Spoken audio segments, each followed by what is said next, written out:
Hello and welcome everyone to the panel Who Can Cope, Who Can't? The Impact of Crisis on Heterogeneous Society. My name is Marie Steffens and I'm a journalist from Germany and I will be the moderator of this panel. I will just quickly wait because we're missing one person, one panelist, and her perspective is really interesting. So I really hope she finds the way into this conversation. Meanwhile, I will just want to tell you that the panel is in German and in English. And with the bottom on your screen, it says interpretation. You can choose which language you want to hear the panel in, just like with movies on Netflix. And during the panel, you are also welcome to send questions on the topic to me in the chat, and I will pass them to the panelists at the end. And questions are really appreciated because we want to get into a dialogue about a really important topic, society. And yeah, the bottom for the questions is called Q&A, if you don't find it. Ja, herzlich willkommen zum Panel. Wer kommt zurecht, wer nicht? Very warm welcome to the panel Who Can Cope, Who Can't? Impact of Crises in Heterogeneous Solutions. I'm Marie Steffens, a journalist from Germany, and will facilitate the panel today. I do hope you found the button where you can choose the language of the panel discussion and also the Q&A button. We today want to discuss a very important topic, namely society. Our society is under pressure. COVID, the climate crisis, war in Ukraine and in Israel. In the past few years, there have really been many crises, but not all groups of the population have suffered from them in the same way. Some parts of the society can adapt flexibly to crises. For others, it's not so easy. For example, the COVID pandemic showed that young people had a less hard time to adapt than old and sick people. So what can we learn from that? Which population groups can be supported better in crises and how? These are questions I want to discuss with experts today, namely with Agnieszka Chłoń-Domińczak. She is director of the Institute for Statistics and Demography at the Warsaw School of Economics. Her fields of activity include demography, pension systems, and social policies. Thank you for joining. And I'm also glad to meet Fernand de Varennes. He is a visiting professor, among other things, at Irish University. Between 2017 and 2020, he was rapporteur of the United Nations for minorities. So thank you for joining us too. And Manuela Verduci, last but not least. She's managing director of Kiron Digital Learning Solutions in Berlin, and it's really an exciting project. It wants to open the path to education for refugees and an innovative learning platform for NGOs and companies. Manuela Verduci, she's also co-founder of Match Talent, a career center for international talent. And I also see our fourth panelist. She has found the way to us. She has a very interesting perspective. She joined us from the Democratic Republic of Congo. She's the president of AfriYAN, a Pan-African youth network for Eastern and Southern Africa, and heads the advisory body of the United Nations located there. She can tell us a lot about the perspective of young people. Lorence, Kabasele, Birungi. So thanks a lot to all of you for being here. Every one of you has a very different perspective to societal groups, and I want to learn everything about that, and I hope you too want that. Fernand de Varennes, you looked into minority rights and conflicts a lot. What would you generally say? Who is most affected by crises?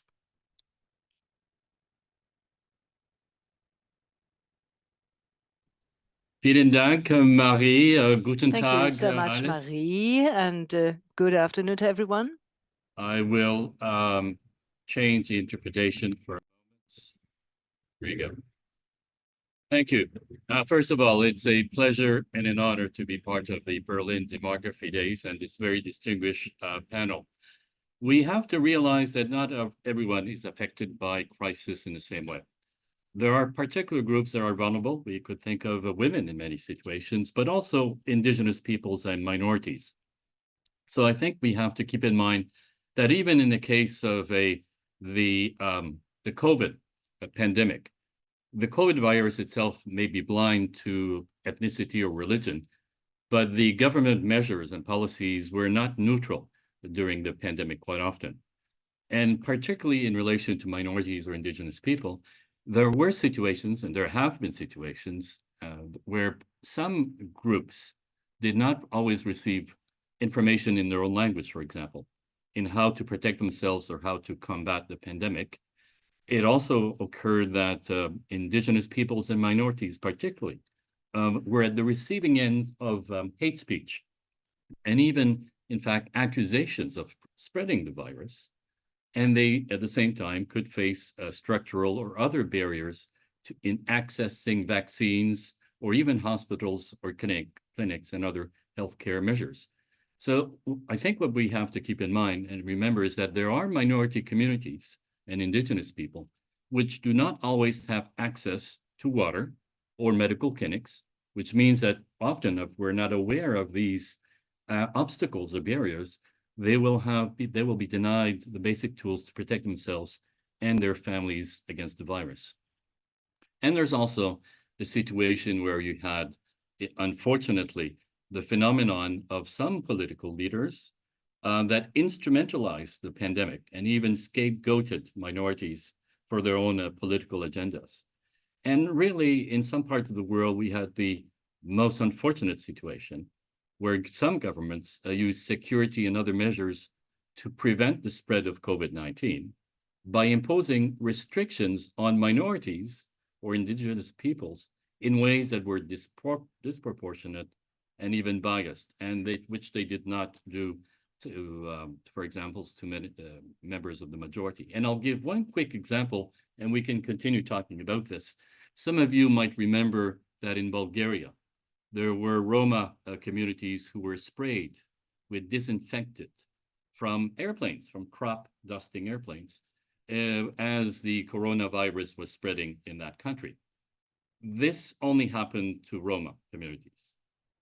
And it happened after one nationalist party leader described this minority as nests of infection. And unfortunately, this is the reality for some minorities and communities.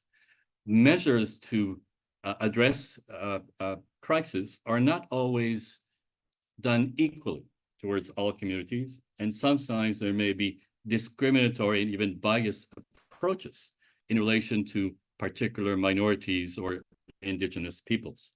And sometimes these communities will not be provided equal access to information and medical care, particularly, for example, in their own language. And this has happened quite frequently.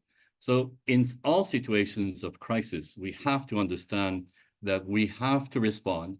Governments and international organizations have to respond in ways that are appropriate to the peoples who are perhaps very vulnerable in a time of crisis, including minorities and indigenous peoples, and to understand their cultural specificities and also their linguistic needs in order to be able to effectively be protected during times of crisis. Vielen Dank, Frau Chłoń-Domińczak. Thank you very much, Ms. Chłoń-Domińczak. What's your view on that? And do you think that already during the COVID pandemic, the needs of these groups were responded to? Well, I think, I of course have a little bit different perspective because I looked at the situation of different groups, including people 50 plus during the pandemic. And what we saw in the case of Poland, also many Central Eastern European countries, is also the kind of vulnerabilities or exposure to risks that are to a certain extent related not only to the access to knowledge, but understanding the role of certain activities, like, for example, access to vaccinations. What Fernand mentioned is basic access to vaccinations, but we also observed, especially in Central and Eastern European countries, that there were many people that were skeptical towards having a vaccine. So the basic measure of protection that was available was not used because people didn't believe it makes sense to be vaccinated. So this was the kind of challenge for the societies to understand that there's some common basically solution to gain certain kind of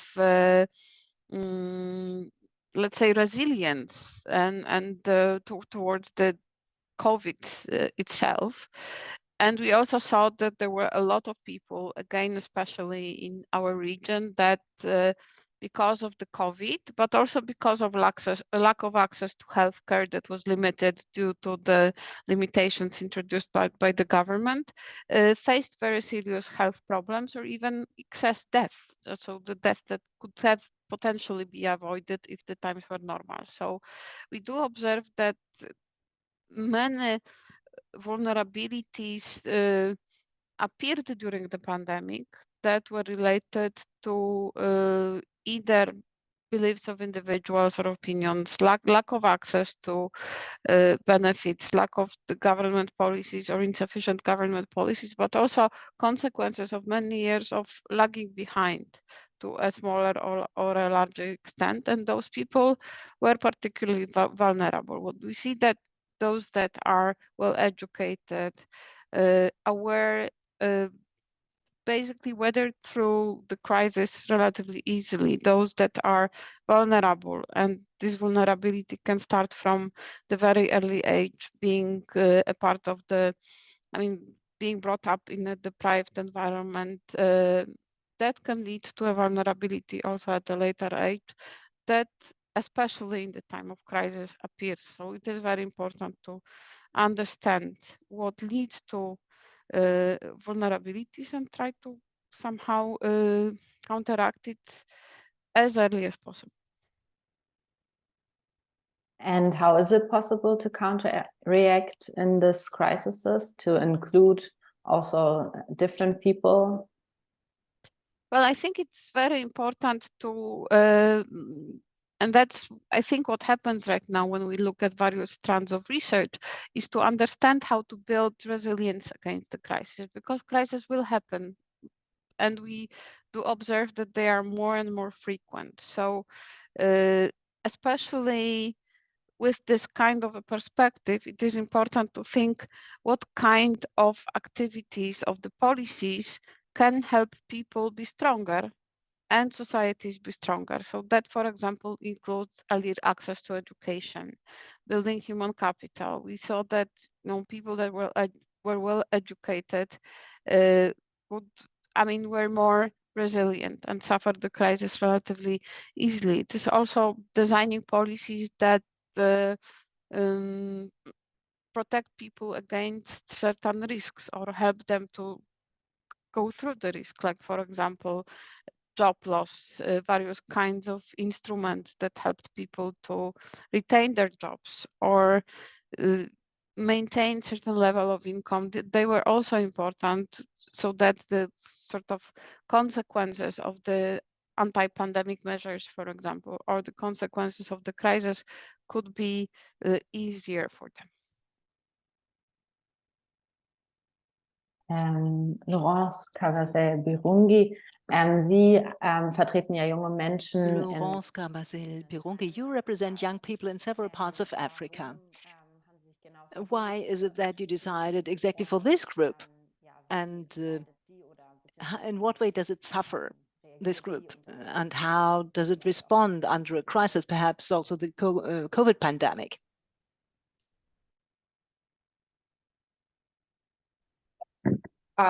Thank you very much. So I'm really motivated on working for young people because we dream to have a country or a continent where young people live with dignity and benefit from the conductive environment that can help them making to realize their dreams which is very important. And young people are, I can say, they are most vulnerable people when we are talking about vulnerability. So young people are most vulnerable, and they need more attention. They need more mentorship and more advocacy regarding issues concerning them, and giving them access to come up with their voices on issues regarding the decision making. Let's be policies regarding everything affecting them. So this is my motivation since I was an adolescent. Whenever I was going out with my parents, seeing homeless young people, and that's where my motivation came from. Say, why do we have such type of young people who are very vulnerable within our society? And then I came up within youth activism when I was at the age of 19. So yes, this is my motivation. And if I can say regarding crisis, young people again are most vulnerable, especially young girls, I can say, and also adolescents. And when I'm talking about young people, we have different ways of saying who is a young person. When we get the UN, United Nations, they consider a young person or a person who is between 15 and 24 years old. And when we go to the African Union, is a young person who is between 15 and 35 years old. But me as a programmer and someone who is on the field working on young people's issues, I can say it will be great to have every person who is between 15 to 35 years old as considered really as a young person and who is most vulnerable. And when it comes to crises, I can consider we have two types of crises. First of all, we have chronic crises like war. I come from the Democratic Republic of Congo, and in the eastern part of my country, we have war that has started even before we were born. So this is already considering it as a chronic crisis. And then we have punctual crises like COVID-19, Ebola, and these crises affect young people at all levels. Let it be socio-economic level, let it be health, depending on their health. When I talk about health, I can see mental health, I can see sexual reproductive health and rights. And then there is also the security side when I'm talking about the war, which is a chronic crisis. And that's where we see migrants coming on inside immigration within the country. And for this crisis, we need to have a resilient attitude to be able to cope with the tough situation, let it be a chronic crisis or a punctual crisis. We need to be resilient to cope with this, with the tough situation that will be passing through, and adapt ourselves to that. But for us to adapt ourselves to that, we are in need of the ownership of the community to help the other community in being more resilient and supportive to each type of the community. And this is where young people are playing a very crucial role within the leadership, and their engagement in the advocacy regarding policies. I can give an example with COVID-19. Most of the money went to the riposte of the COVID-19, and everything regarding health issues, education, the government usually even got the money from the education sector, health sector. When I talk about health sector, it can be issues on sexual reproductive health and right, and they're everything putting it in the riposte. And this became a very huge challenge because during the lockdown, there was a high rate of teenage pregnancy or unwanted pregnancy coming up. High rate again of unsafe abortion and other sexual transmitted diseases, of violence, and so on, because young people were locked on a side and they couldn't go out, and they were affected in different ways. Let it be mental health, let it be being violated by their peers, let it be that they are not violated, but they want to have to have sex with their peers because there was no another activity to be done, but they were not protected and they could not have access to services and information regarding their sexual reproductive health and right, and this affected too much the situation within Africa and the country. And I think young people came up with some, especially I can give our AfriYAN example. We came up with some programs for the resilient, let it be on socio-economic side, like in DRC. We regrouped some group of young girls who their economic went down, and we had to help them come up and be resilient by giving them a way that they could come back on their business, which is a small business, and with the financial support of some partners like UNFPA and the government of DRC, we tried to select the most vulnerable young girls who had their own business, but it went down, and give them some fund to restart with their business and try to cope the situation that the COVID-19 brought us to. And at the health side, the regional level, East and Southern Africa, we came up with maybe if you're like, it's really interesting, but we also want to give the other panelists to have something to say. I think it's really interesting. Different perspectives, and also the different vulnerable groups you are mentioning.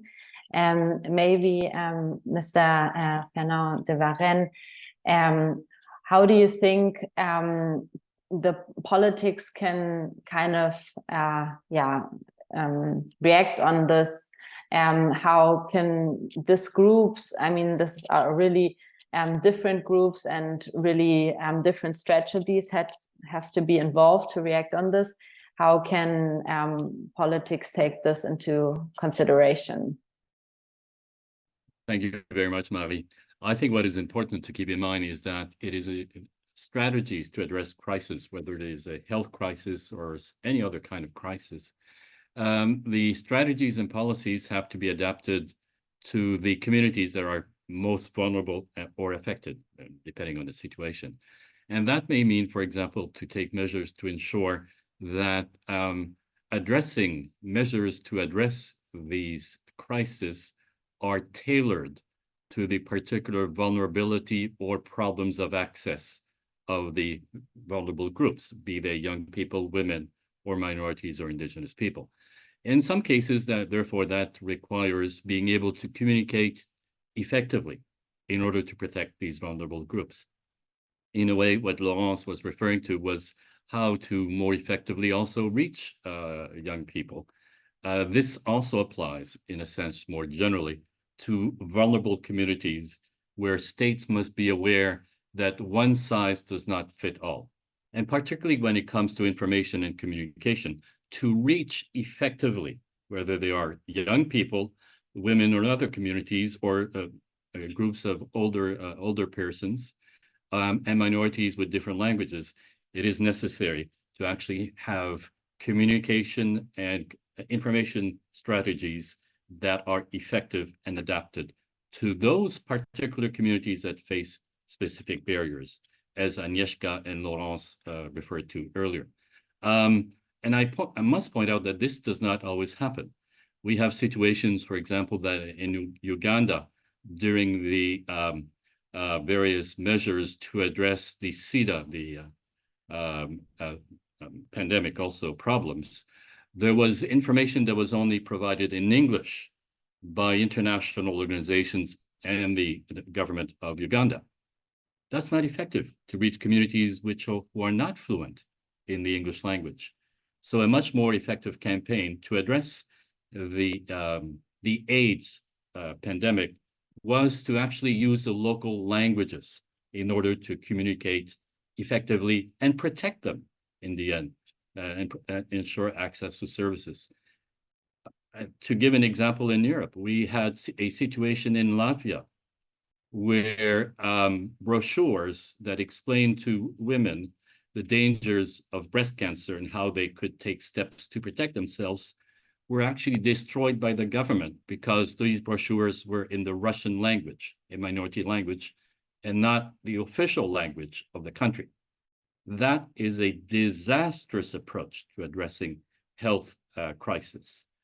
One has to communicate effectively with the vulnerable groups, particular groups that face specific vulnerabilities. And that means in cases of minorities and indigenous people, communicating with them in their own language effectively, and taking other measures to address the specific barriers that particular groups, such as Agnieszka has referred to earlier, and Lorence may be facing in order to communicate and reach much more effectively those that need specific steps to ensure their protection in times of crisis. Thank you. Manuela Verduci, also working with a vulnerable group, refugees. What do you think can happen, or can politics, how can they react that refugees aren't,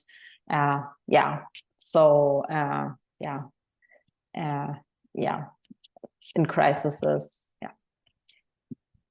Thanks for and so affected in crises. Sorry, I'm just missing the word.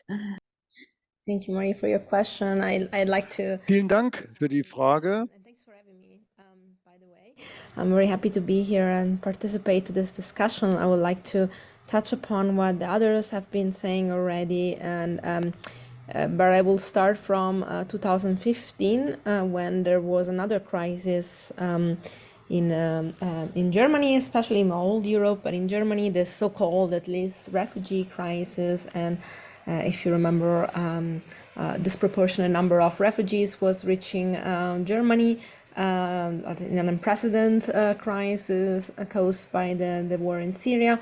And that's where Kiron, the organization I started working with back in the days, tried to basically give those very young and talented people that had nothing to do but just wait for the government to recognize their existence, give them already like a way to enter the realm of possibilities in this new land, and basically by studying and by accessing programs, digital programs to learn the language, but also to learn to skill up for the job market or just to start studying. That's the story of Kiron Open Higher Education, which was founded in 2015 as a volunteer organization in Berlin. We have come a long way since then. We have a digital campus that we have been optimizing for for refugee all around the world, for them to get access to educational offer, also addressing the particular barriers that many of the other panelists were talking about today, not just the financial and geographical barriers, but also the language barrier or the lack of resources or the lack to access to education. So by building this digital campus for refugees, we actually realized that it's incredibly powerful to think about this one target group for the rest of society. We basically designed this campus for people that had an immensely high level of diversity, because that's the refugees target group, right? So refugees are one of the most diverse group that you could ever try to draw a circle around, because refugee doesn't mean anything. It could be different background, different level of education, different status, different area of education. So by building a platform for this specific target group, we realized we could unlock the potential of diversity with the rest of society. That was a very interesting discovery for us. And if you fast forward now to the labor shortage crisis Germany is going through, and you realize that in 2030, 5 million Fachkräfte, so to say, specific workers will be missing from the German market. You realize how urgent this question is to actually open up and become attractive for as many migrants as possible for the European economy, and in particular the German economy, which is one of the oldest economy. I'd like to touch upon this as well, since we are the Demography Day. This is really something that a lot of the political discourse seem to be forgetting over and over again. And Germany will not be able to address the labor shortage without opening up the borders to all the possible talent coming from different backgrounds, for them to join us, to become attractive for them even, because the market will become very competitive out there, and it's not completely obvious that migrants of the next generation will choose to come to Germany. And there was recently a study published. Germany is one of the last favorite country for migrants to choose upon, as a matter of fact right now, because it's very difficult to develop a sense of belonging here, and the culture, it's still very hostile to diversity. And yeah, I think we will need to switch the mindset, and to, even though somebody mentioned it in the discussion before, politics like to instrumentalize a lot this vulnerable group, and basically preach about how all our problems may come from this from migration. I actually would say politics need to completely switch the discourse upside down and actually recognize that it's the other way around. We should be begging for people to pick Germany and to come to Germany if we want our economies to survive. We are going to face otherwise a massive collapse of our economy, and a very bitter change in our lifestyles, in our life condition in Germany so far. So you would say your group is, your vulnerable group that you are working with, is more a solution to a crisis than it suffers, or how can how do you mean that? Well, definitely it's a potential solution to a crisis if we phrase it the right way, right? So we have a very scary uprise of right-wing organization in Germany right now, and I think that's completely delusional, the discourse that people are carrying out right now, because as I said, it should be the other way around. In order for us as a democracy to survive, in order also for, like, I'm not gonna even go into ethical argumentation, but really just to keep the economy going from a very conservative point of view either, we need people to actually join us and be convinced about Germany being a good place to come. And I also want to point this out. I think this is going to be good for everyone, because once you actually build a society who's able to accept and welcome diversity in the target group that we're talking about, which is very diverse per definition, I think every one of us will benefit from there. We see already like a very strong tendency in the job market, especially young people, basically not being so interested anymore into sacrificing their time and their life for, you know, a classical jobs in 9 to 5 in which they're going to make somebody else's rich. And then so the shift happened. So the corona pandemic was mentioned very often during the discussion. I think there was a big cultural shift for especially the generation after ours, to basically realize that time is precious, and we should not sacrifice our lives working a job that doesn't bring us any purpose, and to basically disappear into a massified system of production. And people of the generation, the younger generation, won't compromise with that. And stay with me here, because I believe if we manage to make diversity the framework of our society, of our cultural transformation, we basically also will unlock for each one of us already, and I speak as European now, to also redesign our life based on the diversity that we are representing. Like we wouldn't need to fit in a system anymore, but we would make space for all people to actually find their own purpose, to actually try to find purpose in what they do, whatever it is that they do, in a different way, because it's something that will affect us positively as well. Thank you. And maybe about the COVID pandemic, Lorence, Kabasele, Birungi, what is your insight? What would you think can we learn from the pandemic about crises and their prevention and management?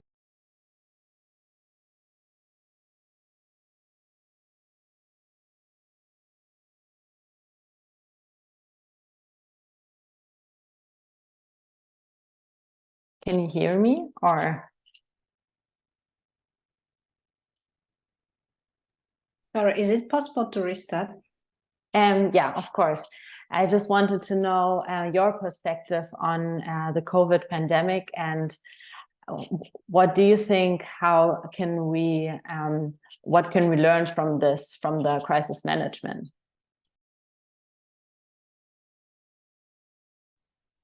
Okay, thank you very much. I think it's important to know how to prepare ourselves, know already the threats that could happen in the coming years or months. Try already to prepare ourselves, because when COVID-19 came, no one was prepared, and it surprised everyone. And I think from this COVID-19 pandemic, we have to have scientific platforms, and politics or the government have to prepare themselves, and young people, all the diversities, to prepare themselves and know what are the threats that may be coming in the coming years. Where I was talking about the mental health, we have to prepare ourselves about the disasters also.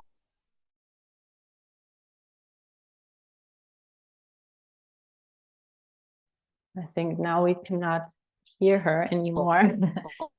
Okay, I think now she's gone, but hopefully we'll come back, and maybe I will use this for a reminder that our audience can also post questions We have 20 minutes until now, and there's a Q&A, and you can pose your questions to the experts. But yeah, so far, I think it was a really interesting conversation and discussion. And I would like to get into Agnieszka Chłoń-Domińczak's studies a little bit more. You are dealing with demography. How do you think, and you already told us that there about the COVID pandemic, that there are several effects on the older population. What do you think about other crises? How are older people there affected? Well, of course, it depends on very many aspects. But before I dwell into that, I wanted to sort of reflect on the two issues during the discussion. And first, I think with regards to the issue of migration and population aging, shrinking of the working age population, I think we need to a little bit go outside the box of thinking that we always need to have more people to be on the labor market, that we will face as populations, as societies in Europe, the fact that there will be less people on the labor market. And then the question is how we could develop, because at the end of the day, migrants come not only to work, but also to become a part of society. And the integration and a sort of broader aspect of thinking of migrants as being members of societies is very important. So from this perspective, I think it is important to ask ourselves a question, if it is a priority to have more and more people on the labor market, or rather to think how our economies can function if we have less people, but people that are better integrated and more cohesive societies. So I think this is the dilemma that policymakers in Europe face more and more. The other thing is that many crises have a long-term consequence. So when we think about COVID and the consequences of the COVID, it's not only the consequence that we've observed during the pandemic, but also what happened later on. For example, when we think about the young people, the amount of psychological problems that they've developed during the pandemic. And right now they still are I mean, they have less capacity to engage in the social networks, to I mean, they are very sort of focused on their inner selves, that they're too much exposed to internet. They don't have ability to sort of have fun, to socialize with their peers. These are all the consequences that we will still see for a long time. And I think, again, that when we think of all the crises, and right now, I mean, Poland is experiencing a crisis that is related to the war in Ukraine and the fact that we had a very huge inflow of migrants, but also consequences on the economy, the energy crisis, and things like that. And again, what we see from that is, I mean, first that each crisis has, of course, its own specificity, but there are certain, again, elements of observing who deals better with the crisis. So what are the features of individuals, of the societies that had to weather whatever kind of crisis comes? What was especially, I think, positive in this very difficult war situation was the observation of the reaction of the society, of the non-governmental organizations that basically mobilized to a large extent to support Ukrainian refugees when they were the most vulnerable. When they came to Poland, basically leaving their houses, people opened their homes, opened their sort of families in order to help those people weather through this kind of a very dramatic situation. And I think this is very important, that when we face a crisis, whatever the crisis is to look at it. I mean, that that united people are stronger. So people that have, I mean, the kind of cohesive societies, the kind of societies when people work with each other, when there's a strong civic society, when there are good local governments that react to the needs of the people at the local level, but also governments that are responsive to the societal needs, and they are forward-looking with the policies designed that take into account not only the current situation, but also preparing for the future and unknown that the future can bring is something that helps societies and countries to be stronger. But that is a very difficult challenge, of course. But the lesson from the war was definitely that this kind of a societal reaction is very important, and we cannot wait for the government sometimes to react, but people need to have this kind of ability and also willingness and will to really act and react to the needs of those that are most vulnerable and that are hit by the consequences of the crisis that appears. Yeah, really interesting. Do you maybe, Fernand de Varennes, do you also have a positive example where this reaction of the society or civil organizations or maybe also politics worked good? Yes, I'll take the example of the COVID pandemic again, but then I'll actually expand that a little bit more. In Canada, you had a lot of civil society organizations that actually working with immigrant and other communities, including Indigenous, that worked together in order to make sure that people had information in their own language to respond to the crisis at a time that the government of Canada was really not perhaps reacting fast enough, effectively enough. And subsequently, the government of Canada expanded its program, its campaign to inform and educate people in relation to that. And what it showed, I think, which is quite positive, is a working together and recognition of the multicultural nature of Canadian society. And I intentionally use the word multicultural because it's controversial in some European countries, but it reflects the reality today of most countries, or many countries in the world, that you need to bring together all of the elements of the different segments of population that form the mosaic of societies in most parts of the world in order to actually be able to work together, to be able to address crisis effectively. And I think that is an important lesson. And it calls for what I think is a fundamental shift and response to any crisis that we may be facing on the horizon in the future.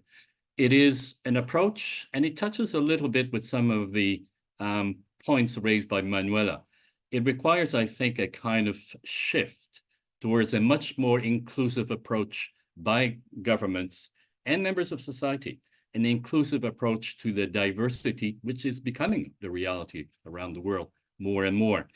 And that needs to contradict or resist a growing parochial nationalism, which tends to identify one group, usually a majority group in a country, as the real people which governments must respond to. And I think that today and in the future is going to be dangerous. What we need to do is a paradigm shift, quite frankly, towards inclusive diversity to actually reflect the reality of the world increasingly diverse. And to continue with the point that was brought up by Manuela, that's the crisis we are going to be facing.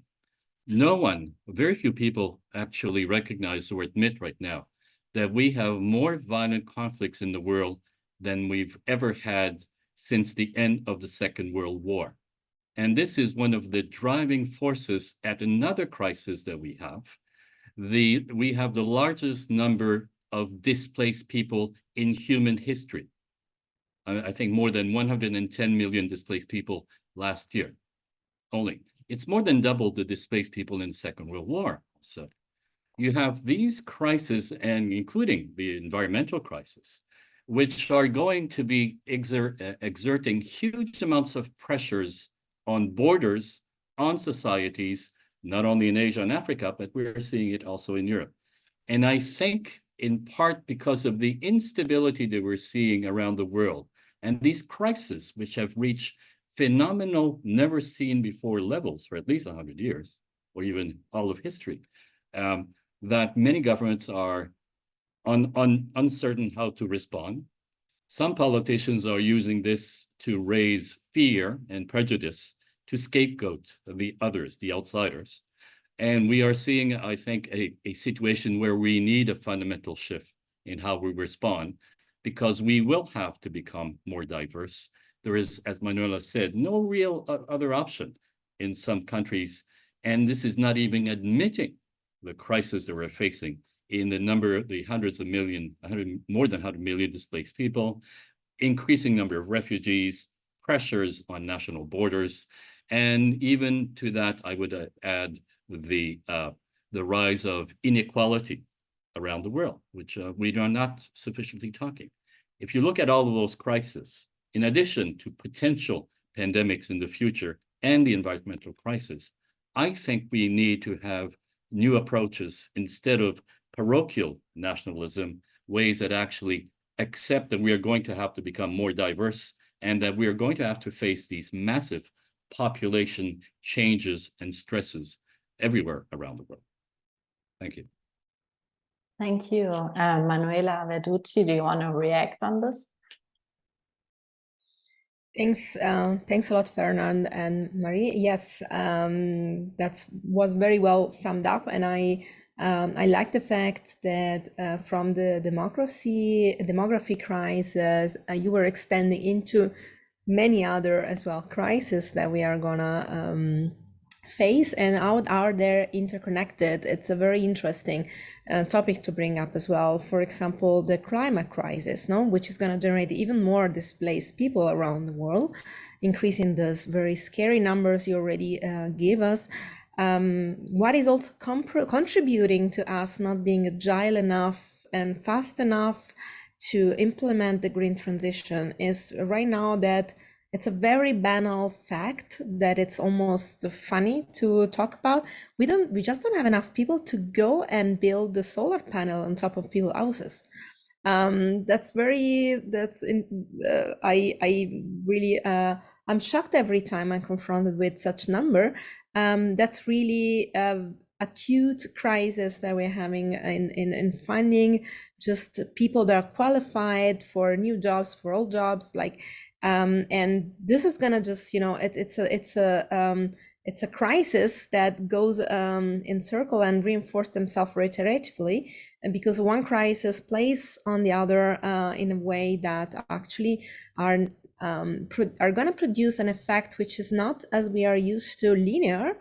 So it's going to increase progressively until we can, notice how bad it is and stop it.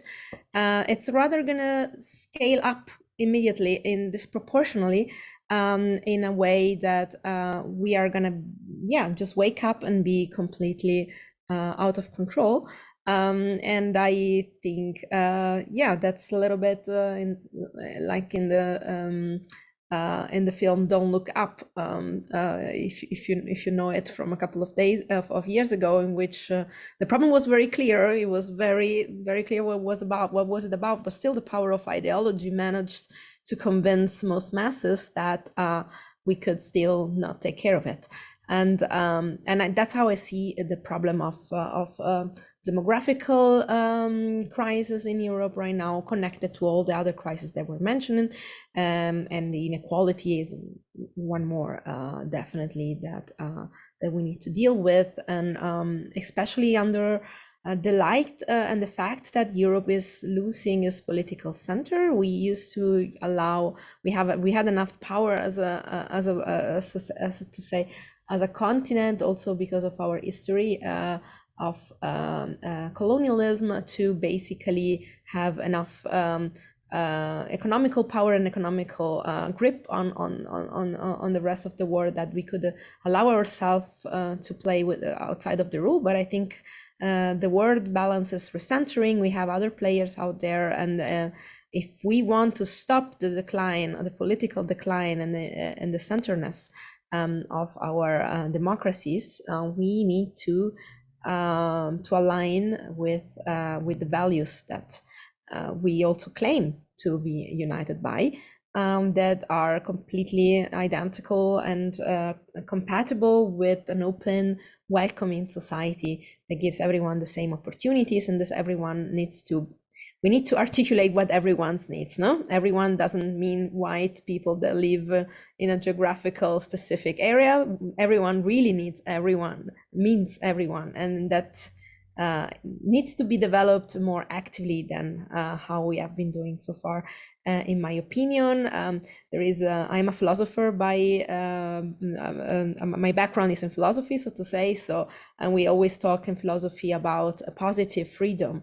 There is two types of freedom. There is the negative freedom, when you get rid of something and you can break free, no? And then there is the positive freedom, which is something that you only achieve if actually somebody puts the right infrastructure for you to. School is an example of a positive freedom, for example. If there is not an active steps from politics to build the infrastructure and to build the possibilities for people to get access to things, and we cannot just expect that they will happen automatically, because yeah, we know how discrimination and how exclusion works, and that's unfortunately also yeah, excluding people, not just directly, but also not giving them access to information and giving them access to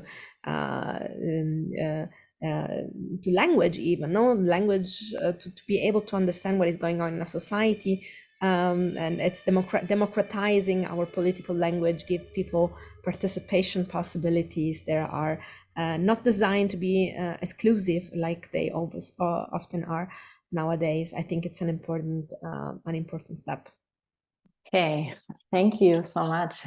Yeah, I think there were no questions from the audience. We still have a little bit time for one question, so if you want to pose one, then now there's your chance. But maybe we can conclude with a little statement of each of you, with just like one or two sentences. Which group do you think we should better support in crises? Maybe Lorence can start if you have a good connection.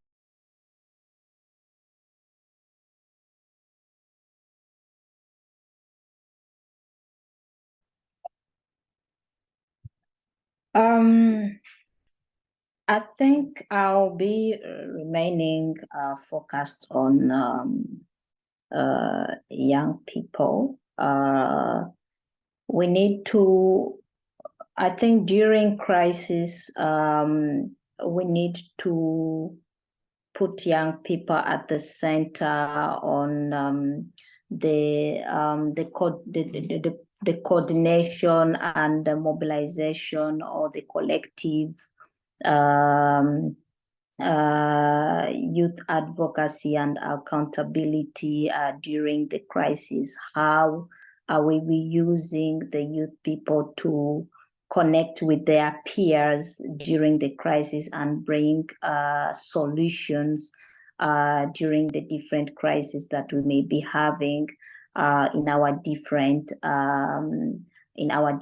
countries. So I think the consideration of putting young people on the center, from the elaboration of the strategies, the implementation of those strategies, and the evaluation of the strategies through the accountability is very important in the response of considering every young person or everyone not to be left behind, especially the vulnerability groups and the migrant, as we have been saying in the discussions. Okay, maybe I just saw that there's one last question. Maybe we can have that and then close the panel, because we already have a panel after in 15 minutes. There's a question, what about demography on all this? So many things happening and predicted for the future not being considered by the panelists. Maybe as a specialist for demography, Agnieszka, you can, Chłoń-Domińczak, you can maybe have a really quick answer on that, if it's possible.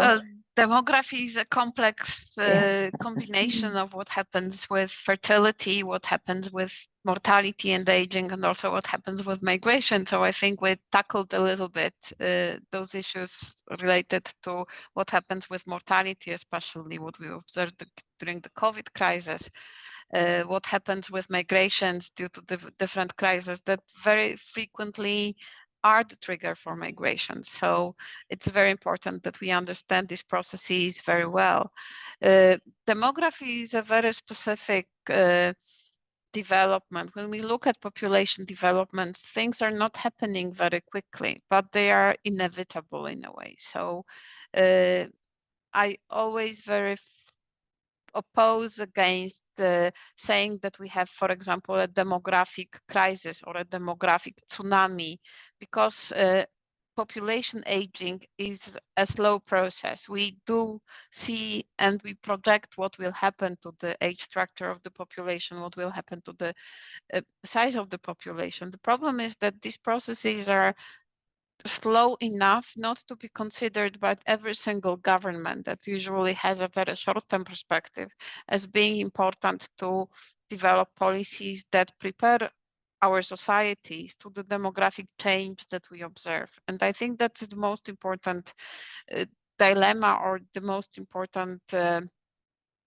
issue that as researchers, especially in demography, we need to point out that it's not one single government. It's a certain policy agreement and certain activities that are necessary throughout different governments to adapt us to the legal, to the demographic changes that we have, in a way that take into account also intergenerational perspective. So for me, the most important is to think about the young generation, think about the generational balance, about social investments that make the societies more resilient to different crises in the future, and also respond to the challenges related to the demographic development, and having such also a life course perspective in what we observe is important. Perfect, thank you really much. And yeah, thank you everyone for this discussion. There's going to be a next discussion at in 15 minutes or a little bit less. It is called Step Back to See the Whole Picture, Historical Perspective on Crises. And yeah, I would be really happy if you were all there. And thank you for your participation and the discussion. Dankeschön, Wiedersehen. Thank you. Thank you. Okay. Goodbye. Okay. Bye.